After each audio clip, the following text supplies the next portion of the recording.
یا کم زیادہ ٹائمنگ ہو، بلکہ تمام مسلمان، چاہے امیر ہیں غریب ہیں، چاہے کسی بھی دنیا کے کونے میں، وہ سب ایک ہی مہینے میں روزے رکھتے ہیں اور ایک ہی وقت پر روزہ رکھتے اور کھولتے ہیں۔ اسی طرح پھر حج کے موقع پر بھی ہمیں مساوات کی عملی تصویر نظر آتی ہے، اور اس سے مسلمانوں کے میں مساوات کی عملی تربیت ہوتی ہے۔ حج کے موقع پر سب مسلمان ایک جیسا لباس پہن کر ایک ہی طریقے سے یکساں طور پر اللہ تعالیٰ کی عبادت کرتے ہیں، اور اس موقع پر رنگ، نسل، زبان، امیر غریب کا کوئی فرق بھی باقی نہیں رہ جاتا۔ اب ہم دیکھتے ہیں کہ اسوہ حسنہ سے مساوات کی کیا مثالیں ہیں۔ اسوہ حسنہ سے مراد نبی پاک صلی اللہ علیہ وسلم نبی پاک صلی اللہ علیہ وسلم کی زندگی سے ہمیں مساوات کی کیا مثالیں ملتی ہیں۔ تو نبی اکرم صلی اللہ علیہ وسلم کی حیات مبارکہ میں، یعنی آپ کی زندگی میں، ہمیں مساوات کی عملی تصویر نظر آتی ہے۔ نبی پاک صلی اللہ علیہ وسلم کے دور میں تمام مسلمان مل جل کر رہتے تھے، آقا اور غلام کی کوئی تقسیم نہیں تھی، سب غلام سردار ایک ہی محفل میں بیٹھتے تھے۔ حضرت ابوبکر اور حضرت عمر اور حضرت عثمان اور حضرت علی، ان کے ساتھ محفلوں میں حضرت سلمان فارسی اور حضرت صہیب رومی رضی اللہ تعالیٰ عنہ بیٹھے دکھائی دیتے تھے، کیونکہ حضرت سلمان فارسی ایران سے تھے، تو دوسرے حضرت بلال بن رباح ہیں جو حبشی غلام تھے، لیکن وہ بھی ان تمام صحابہ کرام کے ساتھ بیٹھا کرتے تھے، اور باوجود اس کے کہ وہ حبشی غلام تھے، لیکن حضرت عمر فاروق رضی اللہ تعالیٰ عنہ انہیں سیدنا، یعنی ہمارے آقا کہہ کر پکارتے تھے۔ نبی اکرم صلی اللہ علیہ وسلم نے جو حجۃ الوداع کا خطبہ دیا، اس میں بھی لوگوں کو مساوات کا درس دیا۔ آپ صلی اللہ علیہ وسلم نے فرمایا، لوگو، تمہارا رب ایک ہے اور تمہارا باپ ایک ہے، یعنی آدم علیہ السلام۔ تم سب آدم علیہ السلام کی اولاد ہو، اور آدم علیہ السلام مٹی سے بنے تھے، اس لیے کسی عربی کو اجمی پر اور کسی اجمی کو عربی پر، کسی کالے کو گورے پر اور کسی گورے کو کالے پر کوئی فضیلت حاصل نہیں ہے۔ اگر فضیلت ہے تو وہ صرف تقوی کی بنیاد پر۔ تقوی کہتے ہیں پرہیزگاری کو،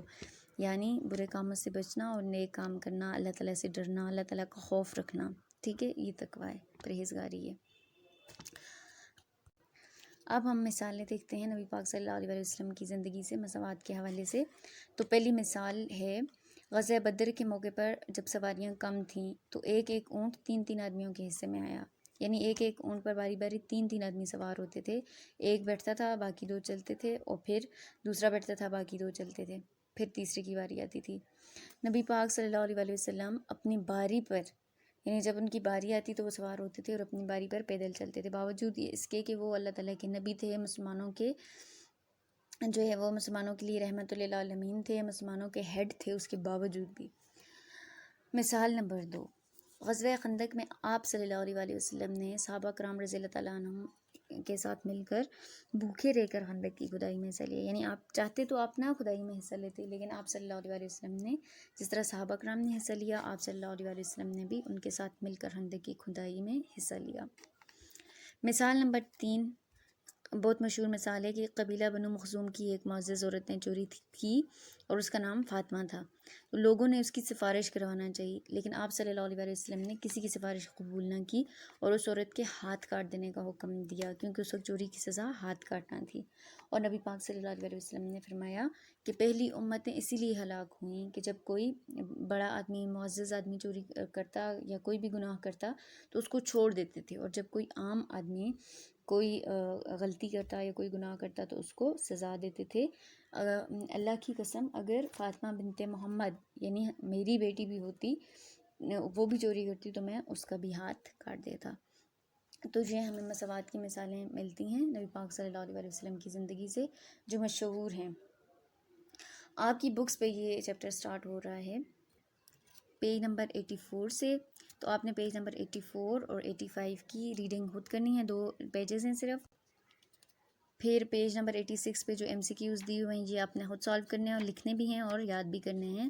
اس کے علاوہ جو ہے وہ مختصر سوالات جو ہیں وہ آپ کو نوٹس میں مل جائیں گے، تو آپ نے ان کے آنسرز اپنے پاس لکھنے بھی ہیں، یاد کرنے ہیں، اور اسی طرح